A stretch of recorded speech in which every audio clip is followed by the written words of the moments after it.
أكبر الله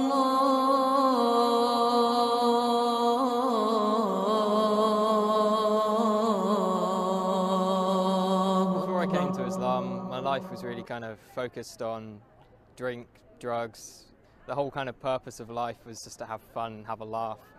And it's just a way of kind of making your life bearable until you die. I tended to kind of be in a kind of heavy metal crowd, hanging around a lot of people with similar interests, which weren't always the best company to keep.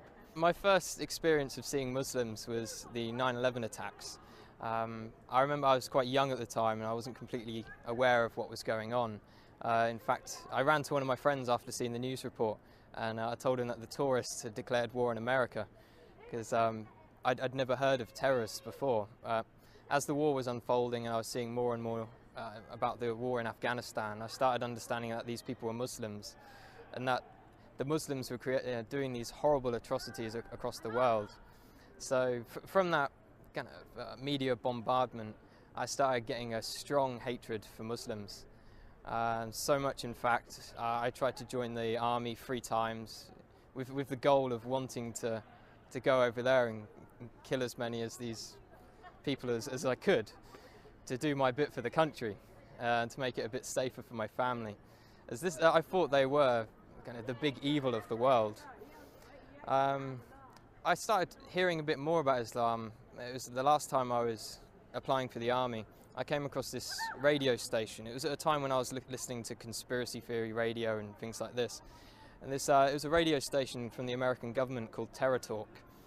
And it was talking about the life of the Prophet ﷺ. And it just didn't sound right to me that people would follow him from all these evil things they were saying about him. So I started to question what Muslims believed at that time. I was on a spiritual search anyway.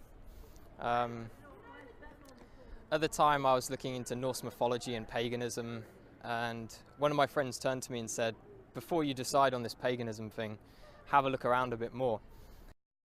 And then I eventually picked up the Quran from my college. When I had it, I actually thought I was picking up a terrorist handbook, and I was a bit worried that MI5 were going to come after me as soon as they saw me take it out of the library.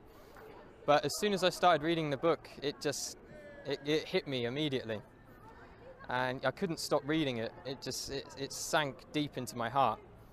And as I kept continuing through the different surahs, I remember reading about the people in the fire having boiling water to drink, burning their throats. And as I could read this and I was living this awful life, I could feel my throat burning, and I could feel kind of how real this thing was and how I had to change. The first day I went to the mosque, I spent all day there reading, and my mum called me in the evening and asked me, where had I been all day, and I said I was at a mosque. She's like, what? No, you can't be at a mosque, you're a Christian. Christians don't go to mosques. And she was very, very shocked and thought I was going down a bad path. That was my mum's original reaction. After a while she started to accept it. She'd done a lot of crying. I'm not too sure why she was crying. I think she felt I was rejecting everything she'd taught me. A lot of people say when they find Islam, it's as if they've come home. And that's just the feeling I get. It's as if me in the past wasn't me at all. I was being controlled by something else. Only good things have happened since I've become Muslim. My life is sorted out, and I've never had so much going on in my life at one time. If I was going to give advice to someone else who is thinking about Islam, I'd definitely tell them to come to the mosque and speak to a man of knowledge, not search the internet for the answers. There are some good things on the internet, but when you don't know anything about Islam, you can't judge what is right and what is wrong. So it's much better to speak to someone, spend time with the Muslims. I spent many weeks in their company, and you get an understanding of who they are and what kind of quality of people they are. Don't be afraid of what your family think. I've had many people, and myself as well, was worried about what my parents would think. And at the end of the day, Islam is for you, it's for you. You can just hope the best for your parents will come afterwards.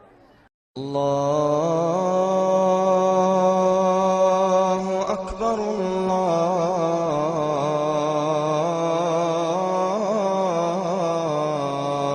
Akbar, الله أكبر الله